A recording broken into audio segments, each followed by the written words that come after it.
인사하겠습니다. 예수님 믿으면 꿈 같은 일이 일어났습니다. 나를 통해 한 영혼을 구원했습니다. 내 영혼아 깨우리라. 우리 하나 더 해야죠. 우리가 그러면 여러분이 교회입니다. 내가 그러면 여러분은 뭐라고 그래요? 빛과 소금 교회입니다. 다시 한번요. 우리가 교회입니다. 내가 빛과 소금 교회입니다.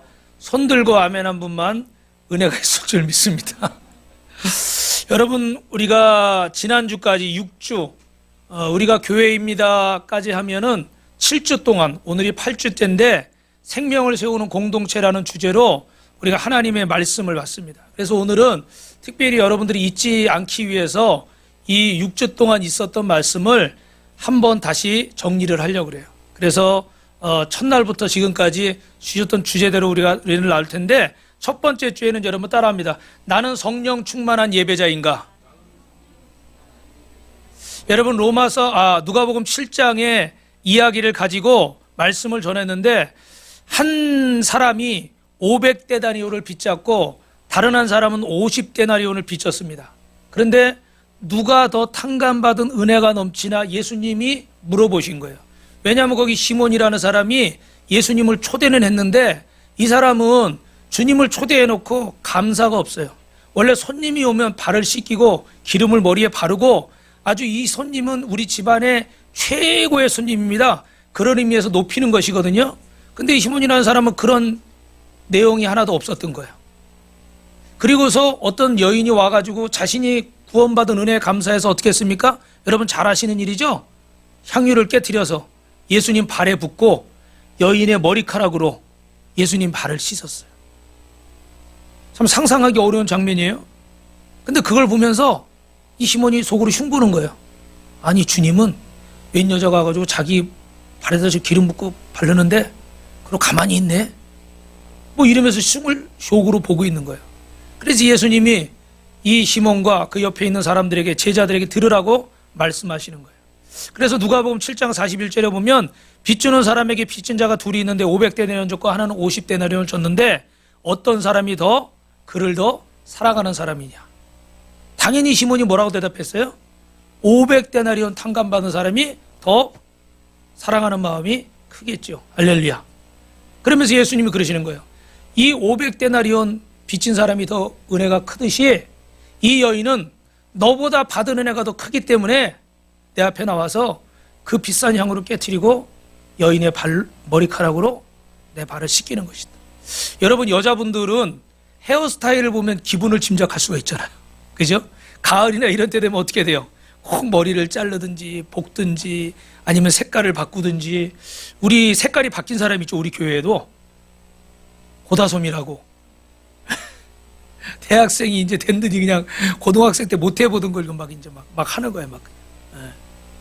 저는 저기가 온 줄 알았어요. 엘사. 엘사 뭔지 아시죠? 그 갑자기 이름이 생각 안 나네. 뭐죠? 겨울왕국. 이 여인에게 머리는요 굉장히 중요해요. 어떤 의미에서는 자존심과도 같아요. 여자분들에게는. 그런데 그 머리카락으로 예수님의 사실은 샌들을 신고 다니고 모래밭이기 때문에 얼마나 그 발이 더럽겠어요. 그죠? 그런데 그 발을 씻기는 거예요. 이걸 이해하지 못하고 여러 소리를 하는 사람들한테 주님은 한마디로 말씀하십니다. 이 여인이 받은 은혜가 크기 때문이다. 그럼 여러분 오해하지 마세요. 이 여인만 받은 은혜가 크고 그러면 그 옆에 시몬이나 다른 사람들은 받은 은혜가 없는가? 아니요. 오늘 이 자리에 우리 모두가 하나님의 은혜와 사랑을 받은 줄 믿습니다. 아멘. 근데 그걸 깨달은 사람은 어떻게 돼요? 이 여인처럼 감사하는 거예요. 아침 일찍 나오고 새벽 일찍 나오고 또 교회 와서 남들 편하게 식사할 때 그 애찬을 준비하고 또 남들 편하게 시간 맞춰서 와서 딱 폼 잡고 예배 드릴 때 어떤 분은 일찍부터 와서 악기를 준비하고 연습을 하고 예배를 준비하고, 또 어떤 사람은 그냥 주일날만 예배만 왔다 갔다 하는데 어떤 사람은 또 전도한다고 전도지를 들고 나가서 복음을 전하고. 할렐루야. 왜 그렇다고 생각하세요? 받은 은혜가 크기 때문에. 내가 이 은혜를 갚지 않으면 내 마음이 무거운 거예요. 그래서 내가 어찌하든지 간에 이 은혜를 조금이라도 갚아야 되겠다. 그래서 다른 사람하고 틀리게 더 많이 헌신하는 거예요. 그게 시간일 수도 있고 물질일 수도 있고 재능일 수도 있고 마음일 수도 있고. 사람들은 이걸 가지고 뭐라고 그럴까요? 따라합니다. 낭비. 그죠? 그 비싼 향유를 발에 부어 쏟아붓다니. 그 이스라엘의 전통에 따르면은 이 향유는요, 여인들이 시집가기 전에 오랫동안 어떻게 돼요? 모아서 조금씩 모아서 준비하는 거예요. 그래서 돈의 값어치로 따진다면 2, 3천만 원 정도 된다고 해요. 그런 여러분, 여인에게 있어서 남성에게도 그렇지만 이 결혼이라는 건 얼마나 중요한 거예요. 그 결혼을 위해서 20년, 30년 모아서 준비한 건데 그 옥합을 깨는 거예요. 이게 얼마나 중요한 일이겠습니까? 그러니까 사람들은 당연히 그걸 깨버리니까, 쏟아버리니까 낭비라고 말하는 거예요. 그런데 주님은 이걸 낭비라고 하지 않습니다. 따라합니다. 거룩한 낭비. 우리가 하나님 앞에 시간을 드리고 예물을 드리고 정성을 드리고 봉사를 할 때 여러분들은 그것을 낭비라고 생각하십니까? 돈 벌기도 바쁘고 공부하기도 바쁘고 내 할 일도 많은데 이렇게 내가 시간을 보내고 있어? 낭비라고 생각하십니까? 죄송하지만 그분은 아직 주님의 은혜를 깨닫지 못한 분.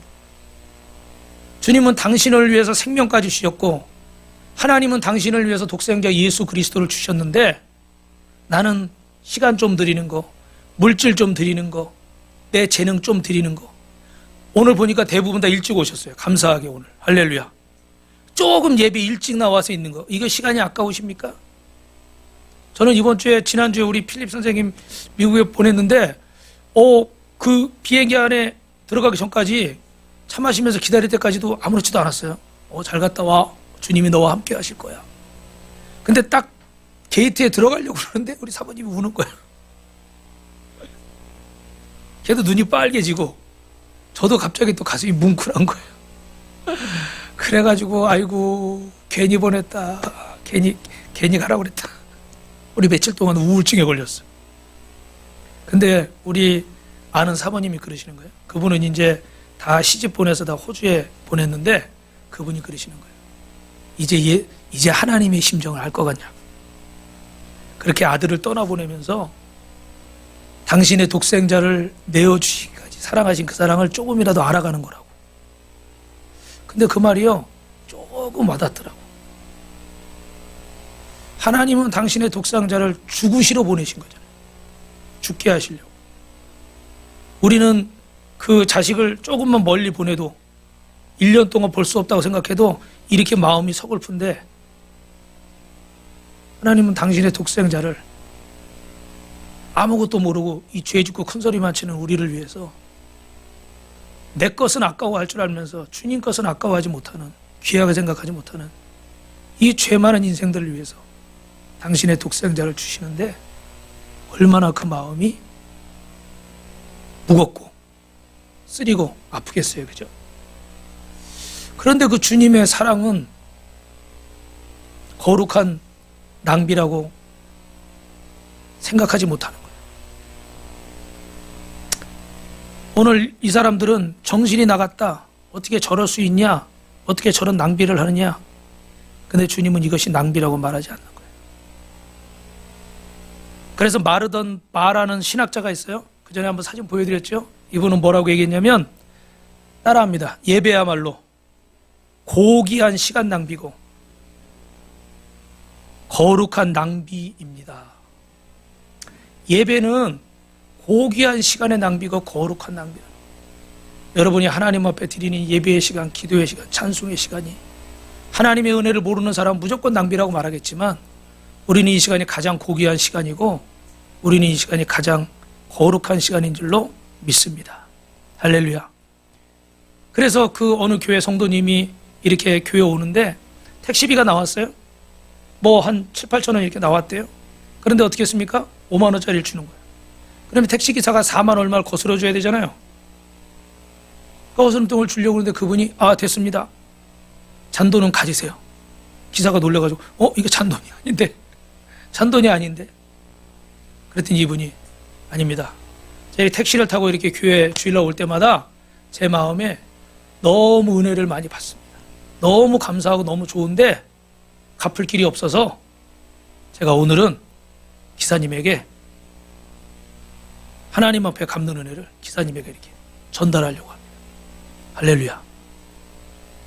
저 같으면 그거 3,000원, 300원까지 다 받으려고 그랬을 것 같아요. 거스름돈을. 그런데 이분은 그 나머지를 드리는 거예요. 내가 받은 은혜가 더 크기 때문에 그 4만 얼마 아깝지 않다. 여러분도 그러시죠? 할렐루야. 그래서 여러분, 이것을 사람들은 낭비라고 부를 줄 몰라요. 하나님을 모르는 사람들, 야, 그거 뭐, 차라리 10,000원짜리 주지. 뭐 이럴 수도 있어요. 그죠? 금방 계산이 되니까. 그런데 이분은 어떻게 돼요? 하나님 앞에 드리는 거예요. 우리는 이런 걸 거룩한 낭비라고 그럽니다. 그래서 성령 충만한 예배자는 자기 몸을 산제사로 드리는 거예요. 사랑하는 성도 여러분, 오늘 그 누가복음 말씀에 48절에 보면 여자에게 이르시되 내 죄사함을 받았느니라, 또 50절에는 내 믿음이 너를 구원했으니 평안히 가라, 이렇게 말씀하십니다. 주님 앞에 이렇게 거룩한 낭비를 하는 사람들, 하나님이 그걸 다 기쁘게 받으시고 그 믿음을 칭찬하시고 구원과 평안이 임하게 하실 줄로 믿습니다. 옆 사람하고 인사합시다. 하나님의 은혜를 잊지 맙시다. 그래서 여러분, 액션 포인트가 뭐예요?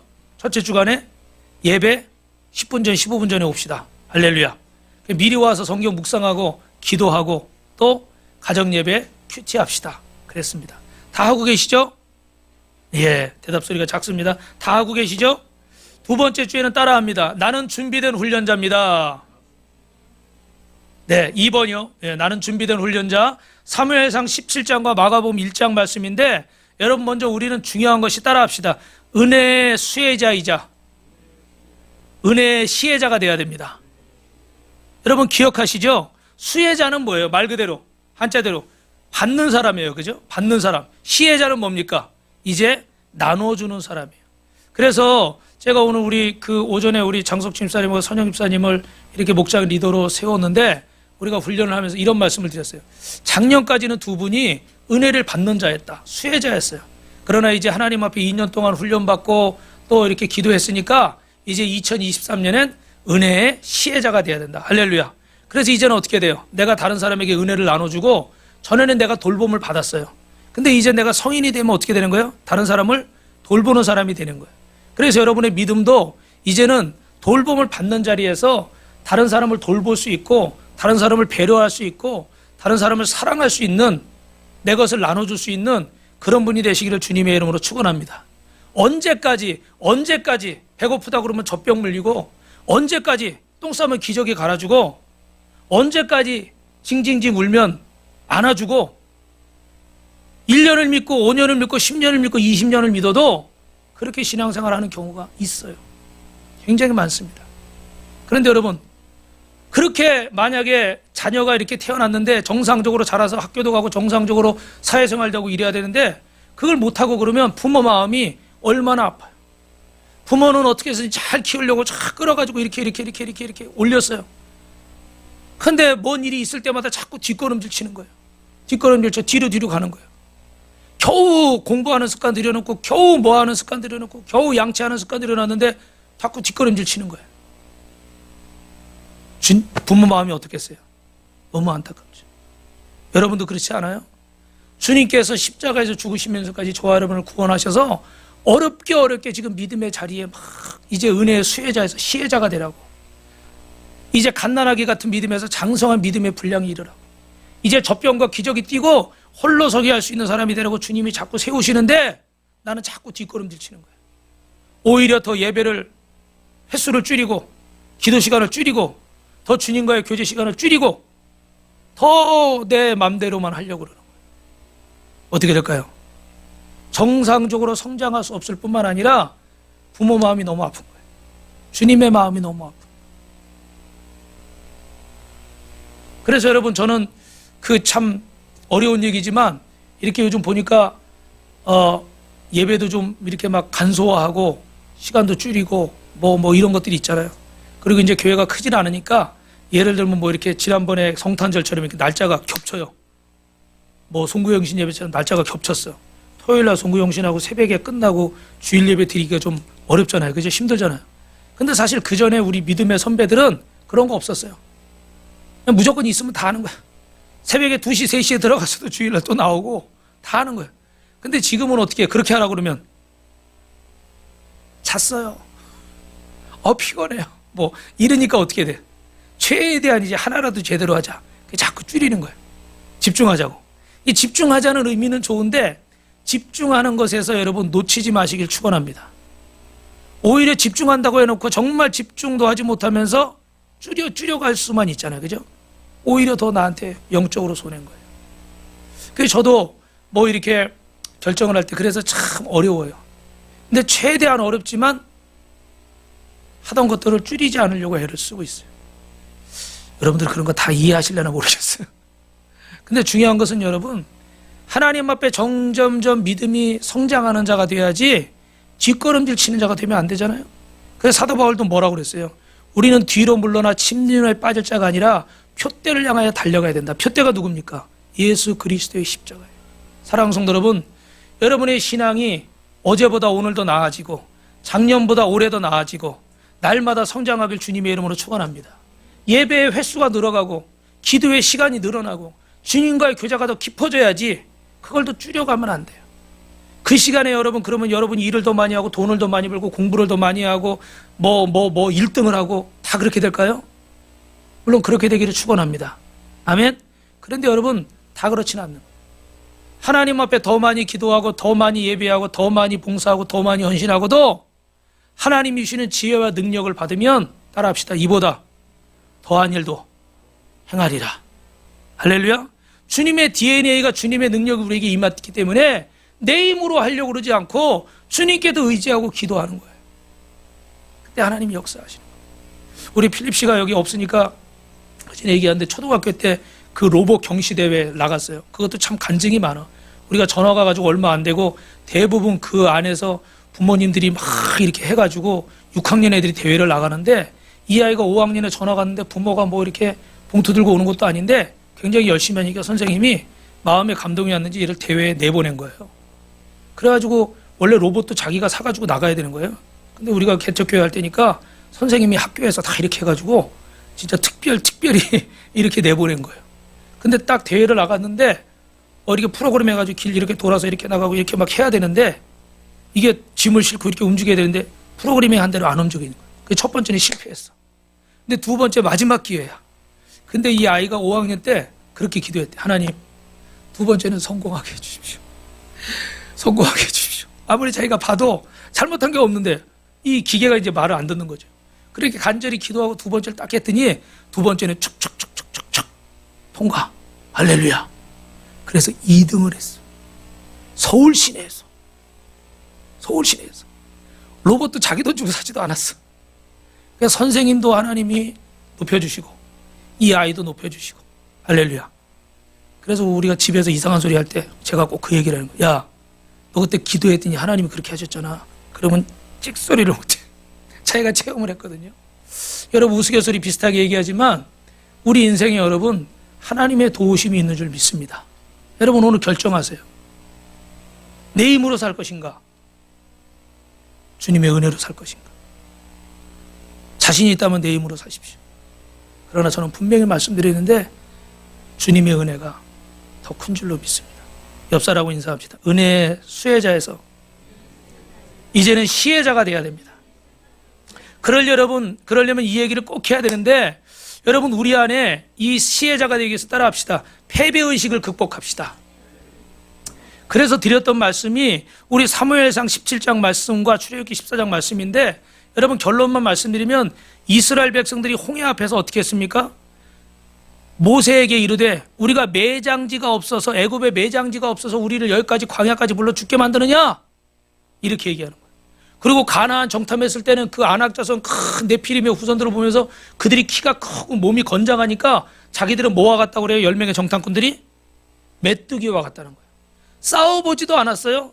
전쟁해 보지도 않았어요. 시작도 안 했어요. 그런데 이미 어떻게 돼요?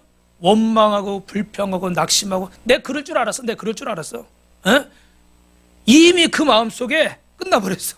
게임을 할 필요도 없어. 분명히 목사님 기도하면 된다고 그랬는데 내 그럴 줄 알았어. 내가 기도는 무슨 기도야. 막 이러는 거예요. 그런데 여러분 이 안에 다윗은요 그 골리앗 앞에 나아갈 때 여러분 잘 아시지만 10대 소년이 있었잖아요. 그죠? 뭐 14살이었든 15살이었든 몇 살인지 정확히 모르지만 이 10대 소년이 3m가 다 되는 그가 몸에 두른 철갑만 200kg가 넘는다고 그래요. 이 들고 있는 창이 또 몇십 킬로고 막 그래서 한 번 이렇게 휘둘르면 진짜 추풍 낙엽처럼 막 떨어지는 거예요. 그리고 그의 형제들이 괴물 눈이 하나고 막 손이 세 개고 이런 형제들이 몇 명이라고 그랬죠, 여러분? 감사합니다. 여러분이 이렇게 기억을 안 해주시니까 제가 했던 얘기를 또 해도 은혜가 되네. 너무 다 기억하면은 은혜가 안 되겠지. 지금 작년에 저 목사님 부활절 때 저 얘기 했는데 그럼 저도 너무 힘들어. 그러니까 그런 형제가 5명이었대요. 근데 이 다윗이 깜찍하게도 돌멩이를 5개 가지고 나갔대. 왜요? 어떻게 해요? 한 놈에 여기는 한 명이라고 그러면 안 돼요. 한 놈에 하나씩. 너무 깜찍하죠. 근데 다른 사울과 사울 왕과 그 이스라엘 백성들은 그 골리앗 때문에 벌벌 떨고 있는 거예요. 그런데 다윗은 그 10대 조그만 소년이 아버지 심부름 갔다가 하나님을 조롱하고 이스라엘을 모욕하는 거 보고 견딜 수가 없는 거예요. 주님 앞에 그 주님이 주신 의로운 마음이 견딜 수가 없는 거예요. 그래서 달려나가는 거예요. 갑옷을 줬는데 갑옷을 입을 수가 없어. 너무 커서. 그 돌멩이 5개 가지고 물맷돌 그 다윗을 양을 보호하기 위해서 늑대를 물리치고 곰을 물리치던 그 물맷돌 연습한 거 가지고 골리앗을 향해서 던지는 거예요. 근데 뭐라 그러면서 나가요? 너는 칼과 창으로 내게 나오지만 나는 네가 모욕하는 만군의 여호와 하나님의 이름으로 나아간다. 할렐루야. 그 그림 보시는 것처럼 어떻게 해요? 돌멩이를 촥 던졌더니 그게 명사수야. 이 정수리에 탁 가서 부딪히니까 어떻게 돼요? 그 한 방에 저 거인이 쓰러지는 거예요. 할렐루야. 근데 여러분 절대 착각하지 마세요. 다윗이 아무런 준비가 없다가 그냥 어느 날 나가서 그냥 의분이 일어나니까 돌멩이 하나 들고 나가서 쓰러뜨렸다? 그게 아닌 거예요. 분명히 그가 어떻게 돼요? 목자의 심정을 가지고 자기 양들을 지키려고 그 어린 나이에 곰과 사자의 이런 발톱에서 지키려고 무던히도 연습했던 거예요. 무던히도. 하루에 몇 번 했을까요? 수십 번, 수백 번, 수천 번? 뭐 우리 여러분 1만 시간의 말콤 글라이델의 1만 시간의 법칙 읽으셨죠? 그죠? 그 똑같은 연습을 얼마나 했을까요? 수없이 연습했기 때문에 내가 원하는 때에 내가 원하는 방향으로 쏠 수가 있는 거예요. 믿으시면 아멘. 이게 총도 아니에요. 돌멩이에요. 얼마나 맞추기가 어렵겠어요. 그죠? 그런데 그런 것은 나를 끊임없이 갈고 닦았기 때문에 믿으시면 아멘. 그래서 오늘 말씀에도 자기의 일에 능숙한 사람은 왕 앞에 서고 천한자 앞에 서지 않는다. 죄송합니다. 자기 일에 능숙하려면 어떻게 되겠습니까? 갈고 닦아야 되겠어요. 그것이 공부든지 그것이 어떤 기술이든지 재능이든지 믿음도 갈고 닦아야 되는 거예요. 저도 여러분 여기서 딱 이 시간에 서가지고 이 시간에 설교만 하고 끝납니까? 아니요. 하루 종일 앉아 설교 준비하고 기도를 할까요 안 할까요? 기도를 해야죠. 기도를 안 하고 또 말씀만 준비하려고 그러면 사람의 얘기로 끝나버리니까 기도를 하고 또 여러분에게 본이 돼야 되니까 밴드에 보셨겠지만 전도도 하고 할렐루야. 끊임없이 나를 주님 앞에 갈고 닦을 때 능숙한 자가 되는 거예요. 오해하지 마세요. 제가 능숙한 자라는 건 아니고 그럴 때 주님이 나를 필요로 하실 때 쓰실 수가 있는 거지 자신을 갈고 닦지 않는 자에게 주님이 기회를 주시고 싶어도 주실 수가 없어요.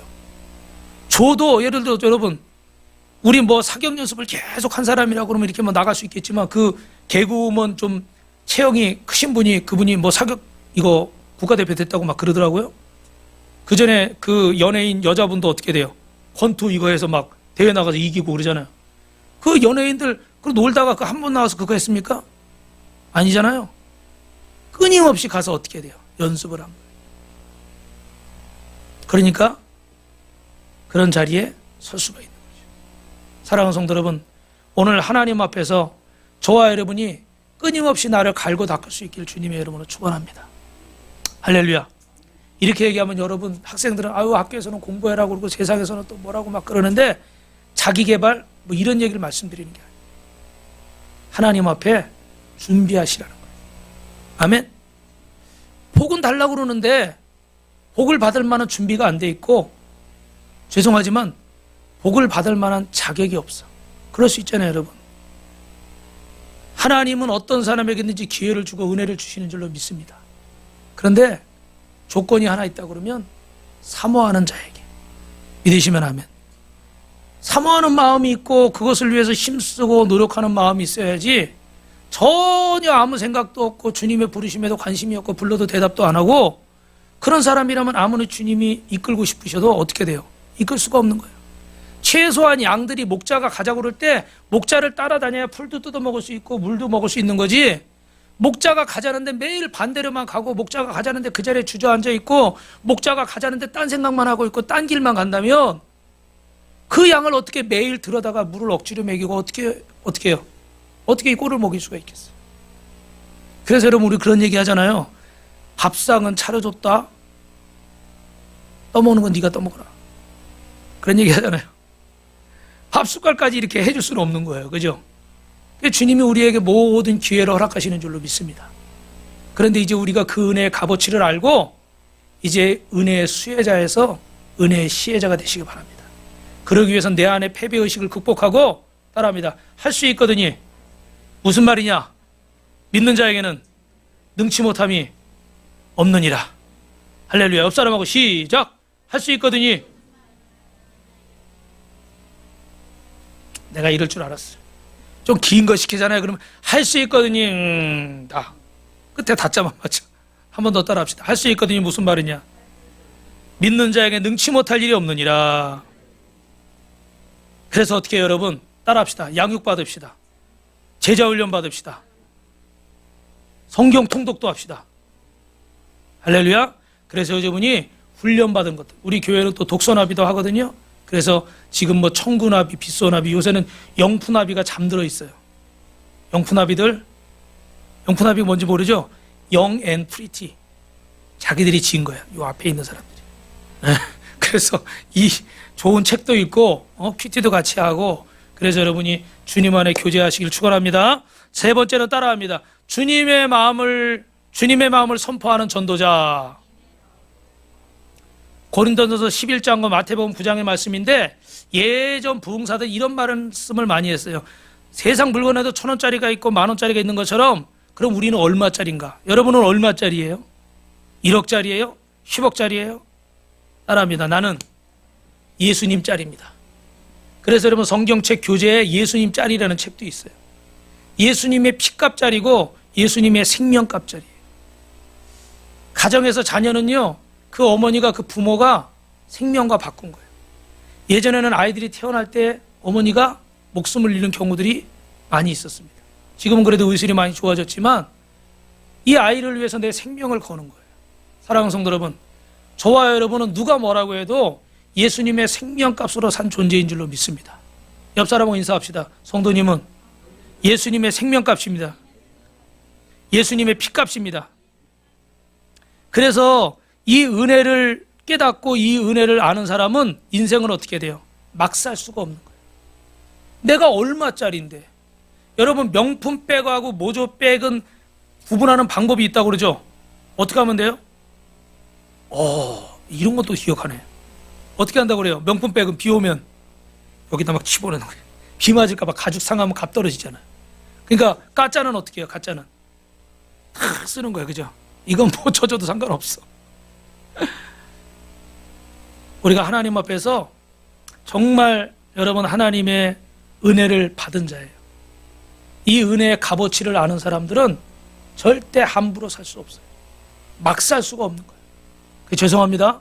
술로 내 몸을 더럽히고, 담배로 내 몸을 더럽히고, 마약으로 내 몸을 더럽히고, 더럽힐 수가 없는 거예요. 내가 얼마짜리인데, 내가 얼마나 비싸게 산 건데, 주님의 생명과 나를 바꾼 건데 내 인생 허비할 수 없어. 매일 멍하니 모니터만 들여다보다 그래서 인생 맞출 수 없어. 그래서 의미 있는 인생을 살고 싶고, 값어치 있는 인생을 살고 싶고, 나중에 주님 만날 때 부끄러움 없이 잘했다, 수고했다, 할렐루야. 이런 얘기하면 제가 또 울 것 같은데 좀 조심스럽지만, 이번 주에는 월요일인가요? 화요일 날 제가 새벽 예배를 하는데 여기 앉아가지고 기도하다가 그런 생각이 드는 거예요. 누구도 가고 썰렁해가지고, 아휴 내가 뭐 이것도 잘못하고, 누구도 지금 교회 안 나오고 있고, 누구도 지금 벌써 막 전화도 안 받고 막 이런 생각을 하니까 마음이 쫙 가라앉는 거야. 그래서 나 자신에 대해서 자신감이 좀 없어지고 우울한 거예요. 우울한 거예요. 그런 생각들을 하니까 아유 주님 저는 이것도 못하고 저것도 못하고 이것도 잘 안 되네요. 아이고 주님 이러고 있는데 갑자기 제 마음속에 한 음성이 탁 스쳐 지나가더라고요. 딱 한마디예요. 내가 널 사랑한다. 내가 널 사랑한다. 딱 한마디가 스쳐가는 거예요. 근데 그게 여러분 주님의 음성이 들릴 때는 참 이렇게 생각지 않은 포인트에서 터질 때가 있어요. 이게 내 생각인가? 내 생각은 아닌 것 같아요. 근데 지금 뜬금없이 나는 막 이것도 안 되고 저것도 안 되고 나는 못한다고 막 단식하고 있는데 갑자기 거기다 대고 차라리 정신 차리라고 그랬으면 좋을 텐데 내가 널 사랑한다? 그런 음성이 탁 스쳐가는 거예요. 근데 신기한 게 이게 정말 주님 음성인가 내 생각인가 하면서도 내 마음이 위로가 되는 거예요. 아, 그래. 나는 이것밖에 안 되는데 그래도 주님이 나를 사랑하시는 거예요. 너무 고마운 거예요. 눈물이 핑 도는 거예요. 눈물이 핑 돌면서 여러분 어떻게 됐겠어요? 아, 날 사랑하니까 그래. 아무 걱정하지 말고 롤롤알라 이랬을까요? 어땠을 것 같아? 눈물이 핑 돌면서 아, 나는 이것밖에 안 된다고 그러는데 왜 주님 나 사랑한다고 그러시지? 그래서 위로가 되면서 그 순간에 무슨 생각이 드냐면 더 잘해야겠다. 더 열심히 해야 되겠다. 할렐루야. 할렐루야. 어떻게 주님의 음성 들은 것 같아요? 아닌 것 같아요? 여러분이 스스로 한번 평가해 보세요. 저는 제 마음을 보니까 주님 음성이 맞는 것 같아요. 거기서 네가 잘했니? 내가 잘했니? 뭐가 옳으니? 이게 옳으니? 이건 이렇고 저건 그렇고 그랬으면 아마 그건 사람의 소리였어요. 근데 주님은 그냥 한마디만 하시는 거예요. 내가 널 사랑해. 그래도 내가 널 사랑해. 그러니까 용기 잃지 마. 그러니까 힘을 내. 내가 너와 함께하는 거야. 할렐루야. 옆 사람과 인사합시다. 우리는 예수님의 생명가십니다. 그래서 이 은혜를 전하지 않을 수가 없는 거예요. 사랑하는 성도 여러분, 그래서 이 수가성 우물가 여인은 주님을 만나고 나서 그전에는 사람들이 낯을 피해서 어떻게 했어요? 땡볕에 아무도 물길로 오지 않는 그 대낮에 40도 가까이 되는 그 온도 속에 혼자 물길로 온 거예요. 사람들 만나기 싫어서. 근데 주님을 만나고 나니까 어떻게 돼요? 내가 예수님을 만났다, 내가 메시아를 만났다고 달려가면서 마을 사람들을 부르는 거예요. 은혜를 받은 사람은, 은혜를 체험한 사람은 주님의 증인이 되는 줄 믿습니다. 그래서 제가 그런 은혜를 받았으니까 이번 주에도 전도 사진이 준비가 안 됐는데 전도를 하고 또 어제도 몸이 안 좋아가지고 막 콧물약 먹고 막 감기약 먹고 이러고 빨리 들어가서 여기 돌 자신이 없는 거예요. 그래서 수요일 날은 사모님하고 했지만 어제는 제가 집에 들어가면서 하나님 이 골목에서 내가 첫 번째 만나는 사람한테 무조건 전하겠습니다. 그럼 딱 내렸는데 웬 아저씨가 이렇게 왔다 갔다 하는데 막 바빠요. 차에서 뭐 왔다 갔다 막 하고 그러더라고요. 근데 제 경험상으로 볼 때 저렇게 바쁜 사람은 말 걸어봐야 들은 척도 안 해. 그죠? 그래가지고 일단은 건방을 하나 줬어요. 근데 좀 호의적이더라고. 그래도 저리로 가더라고. 쫓아갔어. 사장님, 저한테 잠깐만 2분만 시간 줄 수 있냐고 그러니까 굉장히 막 바빠요. 근데 해보세요. 해보라고 그러는 거예요. 그래서 했더니 이제 부인은 교회를 다니는데 본인은 이렇게 있는 거예요. 20년째 그러고. 그래서 복음을 전하고 영접 기도를 하는데 오랜 세월 방황하다 이제 돌아옵니다. 딱 그러니까 이분이 잠시 멈칫하는 거예요. 뭔가 마음에 좀 본인이 이제 걸리는 거 있는 것 같아요. 그러더니 어렵게 입을 떼더라고. 오랜 세월 방황하다 이제 돌아옵니다. 예수님 날 위해 십자가 지고 부활하신 걸 믿습니다. 내 인생에 오셔서 내 주인이 되시고 영원토록 나와 함께 해주옵소서. 인생을 행복하고 건강하고 의미 있게 살게 해주옵소서. 할렐루야. 할렐루야. 제가 받은 은혜가 있으니까 전하지 않으면 견딜 수가 없는 거예요. 주님께 죄송한 거예요. 주님께 부끄러운 거예요. 주님을 만난 자는 은혜의 수혜자에서 은혜의 시혜자가 되는 줄 믿습니다. 그렇게 되시길 주님의 이름으로 축원합니다. 네 번째는 여러분 따라합니다. 치유받아야 치유자 됩니다. 열왕기상 19장 1절에서 14절 말씀인데 여러분이 잘 아시는 그 엘리야에 관한 말씀이에요. 여러분 이 시대를 말씀드렸지만 그 대표하는 이야기가 있는데 이런 책이 있더라고요. 피로 사회라는 책이 있어요. 뭐라고요? 이 사회의 현대인들이 굉장히 피로하다는 거예요. 왜 그럴까요? 뭐 이런저런 뭐 어떤 그 실패나 성공 때문에 피로한 거죠. 그래서 한마디로 정의하면 이 성과주의로 인해서 자기를 너무 착지하는 거예요. 이 급격히 변하는 4차 산업혁명 시대에 또 생각지 않은 코로나 때문에 모든 게 그냥 갑작스럽게 바뀌는 이런 모든 상황 속에서 스스로 어떻게 돼요? 막 몰아세우는 거야. 이러면 안 돼. 이러고 있으면 안 돼. 몰아세우는 거야. 근데 어떻게 해요? 어른은 어른대로 힘들고 젊은 사람은 젊은 사람대로 힘든 거예요. 그래서 이런 아픔이 현상으로 나타나는데 그걸 우리는 뭐라고 얘기했습니까? 디프레이션, 우울증 같은 증상들이 나타나는 거예요. 그래서 여러분 이거를 다른 말로는 또 마음의 독감이다 얘기하는데 참 아이러니한 것은 이 최첨단 시대 우리가 저 미국에 있는 사람하고도 SNS나 뭐 예를 들어 카톡이나 뭐 이런 걸로 얼마든지 소통을 하잖아요. 그죠? 그런데 소통이 이렇게 어마어마하게 잘 이루어지고 있는 이런 시대에 진정한 소통은 있습니까? 없습니까? 점점 줄어드는 거예요. 이게 참 이해하기 어려운 거예요. 대화는 많은 것 같은데 정말 필요한 대화는 자꾸 빠뜨리는 거예요. 그래서 정말로 마음과 마음을 나누는 그런 인격적인 소통은 있지 않고 그냥 겉으로 드러나는 것들만 많이 있는 거예요. 휴대폰에 열어보면 저도 이 휴대폰 안에 저장된 이름이 엄청나게 많이 있어요. 그런데 정작 내가 정말 괴롭고 내가 정말 어려울 때 아무 생각 없이 누를 수 있는 번호는 몇 개나 될까요? 많지 않을 것 같아요. 그죠? 어떤 분은 아예 없을 수도 있어요. 그게 정상이에요. 다 어떤 것들로 얽혀 있으니까. 요새 젊은이들이 자존심은 높은데 자존감은 낮아졌어요. 그래서 어떻게 돼요? 미래에 대해서 확신이 없어. 그러니까 자꾸 어떻게 불안하고 안 좋은 얘기들만. 그래서 우리 정신의학회에서는 이 우울증을 우울증이라고 하지 말고 증세라고 하지 말고 따라합시다. 우울병. 병으로 무슨 뭐 간염, 위염 뭐 이런 것처럼 아예 병으로 단정을 하자는 거예요. 그 정도로 심각하다는 거죠. 이 우울증이 심각해지면 대인 기피나 자기 파괴까지 일어나는 거예요. 그런데 여러분, 그러면 믿음의 사람들은 신앙인들은 우울증에 걸리지 않을까요? 그렇지 않습니다. 믿는 사람들도 우울증에 걸리는데 오늘 여기 보면 엘리야 선지자도 우울증에 걸렸죠. 그래서 나만 홀로 남았건을 나를 좀 죽여주십시오. 근데 여러분 저를 보십시오. 엘리야 선지자가 어떤 사람이에요?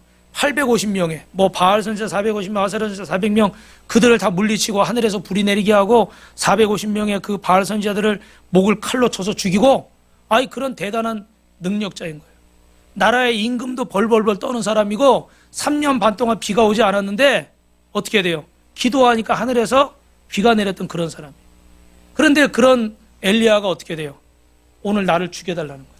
일종의 우울증이죠. 그런데 그 우울증의 원인이 몇 가지라고 그랬어요? 첫째는 환경의 어려움. 자기가 이렇게 온 힘을 다해서 하늘에서 불이 내리게 하고 이런 우상 숭배자들을 다 물리쳤는데 어떻게 돼요? 남는 건 뭐밖에 없어요? 이세벨의 협박밖에 없는 거예요. 그래서 성경에 보니까 열왕기상 19장 2절에 보니까 내일 이맘때 반드시 내 생명은 저 사람들 중에 한 사람의 생명과 같게 하리라. 이 무시무시한 이세벨이 나를 죽이겠다고 그러는 거예요. 그러니까 어떻게 돼요? 낙심해버리는 거예요. 나는 나름대로 열심히 기도했는데 열심히 헌신했는데 열심히 순종했는데 열심히 일했는데 결과가 어떻게 돼요? 내가 원하는 결과가 돌아오질 않아요. 그럴 때 여러분 낙심할 수 있어요. 또 하나는 이 지쳐있고 세 번째는 뭐라고 그랬습니다. 따라합니다. 감정의 어려움. 성경은 뭐라고 얘기하냐면 따라합시다. 하나님 바알에게 무릎 꿇지 않은 7천인을 남겨놓았다. 분명히 엘리야 옆에는 바알에게 무릎 꿇지 않은 하나님의 사람이 7,000명이나 남아있다고 그랬고 그리고 엘리사 같은 그 옆에서 한 번도 떨어지지 않고 동행하는 그런 훌륭한 후계자가 또 있었어요. 분명히 혼자가 아니었어요. 그런데도 엘리야는 어떻게 돼요? 나만 홀로 남았거나. 따라합시다. 감정에 속지 맙시다. 여러분 우리는 감정이 있는 게 사실이에요. 그런데 이 감정에 속아서는 안 돼요. 여러분 감정이 진리가 아니라 느낌이 진리가 아니라 하나님의 말씀이 진리인 줄로 믿습니다. 믿으시면 아멘. 그러니까 여러분의 환경이 그러하고 여러분이 느끼는 감정이 그러하고 내 머릿속에 드는 생각이 그러하다 할지라도 하나님의 말씀을 붙잡으시길 주님의 이름으로 축원합니다. 감정 붙잡고 느낌 붙잡고 내가 내 경험으로 딱 판단해서 가려고 그러면 실패할 수 있어요. 잘못될 수 있어요. 그런데 하나님 앞에 기도하고 가는 길은 반드시 누가 책임지십니까? 하나님이 책임지시는 줄로 믿습니다. 그래서 우리는 감정의 균형을 이루어야 돼요. 예를 들면 반 고흐 같은 사람은 아주 세계적인 그런 작가 아닙니까? 이분이 얼마나 그 감각적으로 예민한지 그의 그 색깔감이나 이런 것은 정말 탁월하죠. 그런데 그렇게 예민하다 보니까 어떻게 돼요? 자기 감정에 사로잡혀서 자기를 통제하지 못하고 자기 스스로 귀를 자르기도 하고 또 어떻게 해요? 나중엔 스스로 자기 인생을 정리해버리는 거예요. 아주 감각적으로 뛰어난 사람이지만 그 감각에 목숨을 매니까 결국은 그 감정이 어떻게 돼요? 내 목숨도 빼앗아가는 거예요. 우리 가운데도 이렇게 예술 쪽이나 이런 가운데 계신 분들은 아주 예민할 수 있어요. 그런데 그것에 내 모든 걸 걸면요, 그 감정 따라 가버려요. 미운 감정, 싫은 감정, 귀찮은 감정, 부정적인 감정 들 수 있어요. 오늘 이 말씀을 들으면서도 내가 받는 말씀이 있고 어떤 말씀을 의심하기도 하고 어떤 말씀을 좀 거부하기도 하고 어떤 말씀을 저거 나들으라고 그러나 이렇게 부정적으로 생각할 수도 있어요. 그런데 여러분, 여러분의 감정보다 감정이 없다는 건 아니에요. 그러나 감정보다 따라합시다. 하나님 말씀을 앞세웁시다. 할렐루야. 그래서 여러분 열왕기상 19장 11절 12절에 보면 여호와께서 지나가는데 여호와 앞에 크고 강한 바람이 산을 가르고 바위를 부수나 바람 가운데 여호와께서 계시지 아니하며 따라합시다. 불 후에 세미한 소리가 있는지라. 그래서 엘리야는 그 세미한 주님의 음성을 듣고 다시 살아나기 시작하는 거예요. 그래서 저 의정부에 있는 그 여자 집사님, 지금은 한 60세가 되셨을 것 같아요. 그때 간증할 때 57세였으니까 4년 정도 지난 얘기인데 이분이 이 허리가 안 좋아가지고 허리 디스크로 한 20년 고생을 하다가 이제 2016년에 걸을 수도 없는 상황이 된 거예요. 그런데 난 일어나지 못하겠구나. 그렇게 낙심하고 또 누워있으니까 우울증도 오고. 근데 어느 날 말씀을 듣는데 사도행전 3장 6절에 그 안진뱅이를 일으키면서 제자들이 어떻게 했어요? 은과 금은 내게 없지만 내게 있는 것은 내게 명하노니 나사렛 예수의 이름으로 일어나 걸어라. 저하고 이렇게 감정이 입이 잘 안 되시는 것 같아요. 다시 한번 나사렛 예수의 이름으로 일어나 걸어라. 걷지는 않아도 손은 들어야죠. 할렐루야. 일어나 걸어라. 할렐루야. 여러분 나사렛 예수의 이름 일어나 걸어라. 근데 그 말씀이 나한테 확 와닿는 거예요. 그럴 때 있잖아요, 여러분. 항상 듣던 말씀인데 어떤 말씀이 나한테 탁 와서 바뀔 때가 있어요. 이 말씀이 힘이 되는 거예요. 그래, 주님이 함께 하시면 나로 거둘 수 있다. 그러면서 조금씩 운동하고 노력하는데 그래도 이제 복대를 하면 어떻게 돼요? 어느 정도 걸을 수가 있는 거예요. 그래서 의정부에서 그 서울에 있는 교회까지 전철을 갈아타고 버스를 갈아타서 4번을 갈아타는데 한 번 오는데 몇 시간 걸린다고 그랬죠? 2시간. 왕복이면 어떻게 돼요? 4시간. 멀쩡할 때도 힘들지만 이 지금 몸이 불편한 상태에서 어떻게 돼요? 그 시간은 정말 힘든 시간이죠. 그런데도 어떻게 돼요? 교회 와서 성전에 탁 앉으면 주님이 그러시는 것 같더래. 잘한다. 잘한다. 내가 널 기다렸다. 그렇게 주님이 착 안아주시는 것 같아요. 그래서 말씀을 들으면 다 내 말씀하는 것 같고 다 은혜가 되고 그렇게 힘들게 왔는데 이제 또 2시간 가야 되잖아요. 힘이 나요? 안 나요? 힘이 나요? 안 나요? 힘이 나죠. 주님이 나를 안아주시니까. 주님이 나를 이렇게 위로하시고 축복하시니까. 내가 널 기다렸다고 그러는데. 그래서 힘을 내서 또 가는 거예요. 할렐루야. 그래서 이분이 그렇게 불편한 몸을 하고도 어떻게 해요? 하나님 앞에 나와. 사랑하는 성도 여러분, 설교자가 고쳐졌는 것도 아니고 육신이 좀 건강해졌다고 할 수 있는 것도 아니고 이 병은 주님이 고치시는 줄로 믿습니다. 오늘 여러분 마음속에 상한 마음, 이런 우울증 같은 마음, 병든 몸, 주님이 여러분의 치유자가 되시는 줄로 믿습니다. 옆 사람하고 인사합시다. 주님이 나의 치유자이십니다. 5번째입니다. 따라합니다. 갈등을 해결하는 화해자. 여호수아 22장 10절에서부터 34절, 마태복음 5장 9절 말씀인데 결론만 말씀드리면 여러분, 우리 마음속에 이런 갈등들이 있습니다. 그런데 따라합시다. 갈등 유발자는 마귀고 그리스도인은 갈등의 해결자입니다. 그러니까 여러분은 교회에서뿐만 아니라 여러분의 가정이나 여러분 직장 사업장에서 갈등을 일으키는 자가 되지 말고 갈등을 없애는 자가 되시길 축원합니다. 할렐루야. 여러분 저를 보세요. 오늘 이 여호수아 22장에는 여러분이 많이 들으시니까 짧게 얘기하면은 이스라엘 백성이 가나안 정복 전쟁하는데 지도 보여드렸죠. 지도에 보니까 이쪽이 서쪽이고 동쪽이고 저쪽이 서쪽인 거예요. 사람들 서 있는 데가. 그러면 이제 12지파가 가서 가나안 땅을 정복해서 저 길게 돼 있는 게 저 이스라엘 지도예요. 여기까지 정복해서 가야 되는데 이 상황에서 지금 나머지 뭐 므낫세 반지파, 갓지파 이런 르우벤 지파가 동쪽 땅이 좋으니까 나 여기는 안 가고는 여기 있을게요. 그러니까 모세가 어떻게 그래 그건 니들 좋은 대로 하는데 대신에 어떻게 돼? 전쟁은 같이 도와줘야 돼. 왜? 전쟁에는 군사력이 중요하잖아요. 그죠? 그래야 정복 전쟁을 잘 맞춰서 이스라엘을 정복을 했어요. 근데 이 사람들이 딱 전리품 가지고 돌아오다 보니까 그런 생각이 드는 거예요. 아니 만약에 수없는 세월이 지나가지고 우리 보고 우리 자손들이 당신들은 그때 정복 전쟁할 때 뭐 했어요? 당신들은 하나님께 받을 게 없네요? 이렇게 얘기할 수 있잖아요. 그래서 그럼 우리가 잊지 말고 기념비를 세우자. 그 기념비를 세웠어. 근데 이 동쪽에 있던 사람들은 예전에 안 좋은 기억들이 있어요. 아간이나 이런 사람들이 또 바알볼의 그 우상 앞에 막 절하고 음란한 행위를 하다가 하나님께 심판받아서 24,000명이 죽었어요. 그래서 그런 기억들이 있기 때문에 하나님 외에 다른 신을 섬기는 걸 인정할 수 없다. 기념비 세웠다 그러니까 무슨 이런 우상의 산당 세운 줄 알고 전쟁을 막 하자고 그런 거예요. 그런데 어떻게 그때 비느하스라는 대제사장이 있었죠. 이 대제사장이 여러분 우리 흥분하지 말고 먼저 사람을 보내서 알아봅시다. 진짜 그게 무슨 또 산당 세운 건지 아니면 뭐 다른 이유가 있는지 한번 알아봅시다. 그래서 10개 지파의 대표를 뽑아서 다 갔어요. 가서 보니까 어떻게 돼요? 자초지종을 들어보니까 어떤 우상의 전을 세운 게 아니라 자기들의 한 일을 기억하라고 조그마한 기념비를 세운 거예요. 문제가 안 되는 거예요. 할렐루야. 근데 만약에 이거를 미리 알아보지 않고 했으면 어떻게 될까요? 큰 전쟁이 나서 많은 사람들이 억울하게 죽었겠죠. 그래서 여러분 사단은 우리에게 갈등을 일으키는데 항상 뭘 통해서 갈등을 일으키는 거예요? 따라합시다. 오해. 이 오해가 우리에게 갈등을 일으키게 하는 거예요.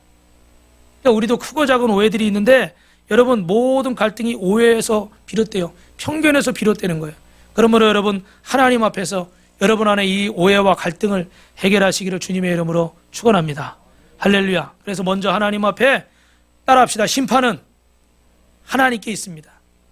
히브리서 10장 30절에 원수 갚는 것이 내게 있으니 내가 갚으리라 하시고 또다시 주께서 그의 백성을 심판하리라 말씀하신 것을 우리가 아노니 그랬어요. 모든 심판은 하나님께 맡기시고 기도하면서 하나님께 지혜를 구하시고 믿음으로 행하시길 축원합니다. 그래서 액션 포인트는 어떻게 하라고 그랬죠? 내가 갈등 있는 사람 찾아가고 전화하고 문자라도 하고 그렇게 하시길 축원합니다. 마지막 6번째입니다. 따라합니다. 세상을 변화시키는 소명자. 다니엘서 6장부터 있는 말씀인데 여러분이 잘 아시는 다니엘은 여러분 그 왕이 3번 바뀌는 동안 정권이 이렇게 바뀌는 동안 총리를 끝까지 했던 사람이에요. 이건 역사적으로 이런 사람을 찾기가 어렵다고 말씀을 드렸어요. 그죠? 그런데 이 다니엘이 대단해 보이지만 그의 어린 시절은 어땠습니까? 10대 때 나라가 바벨론에 멸망해가지고 왕과 모든 사람들이 어떻게 해요? 포로로 끌려가고 자기는 귀족 출신이었지만 이런 것들을 행사할 수 있는 기회를 얻지를 못했어요. 그래서 사실은 절망적인 그런 상황이었어요. 우크라이나에 전쟁이 일어난 것처럼 트리키예의 저 지진으로 4만 2천 명인가요?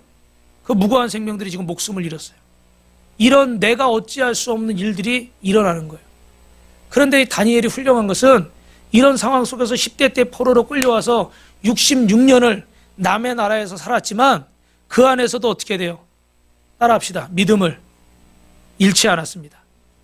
정권이 3번이나 바뀌는 이런 혼란한 상황 속에서도 어떻게 돼요? 믿음을 잃지 않고 하나님 앞에 서 있었던 거예요. 그래가지고 어떻게 됐어요? 결국은 이 국무총리로 그리고 나중에 고레스 왕이 이스라엘 백성들을 돌려보낼 때 그 포로를 귀환하는데 아주 혁혁한 공을 세운 사람이에요. 그래서 여러분 우리가 이 다니엘처럼 포로로 있더라도 우리가 어떤 자리에 서야 되는가? 여러분 저를 보십시오.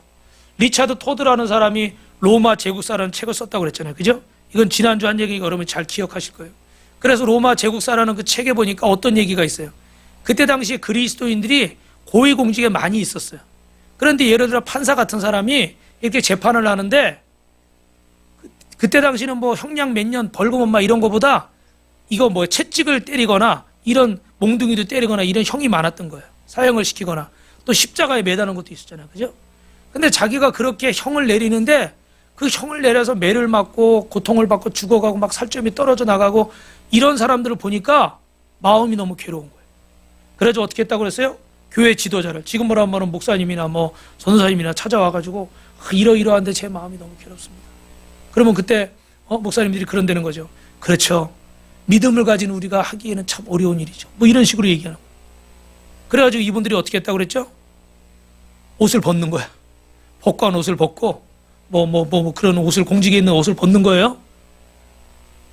더 마음이 괴롭기 싫어서 죄 짓는 것 같아서.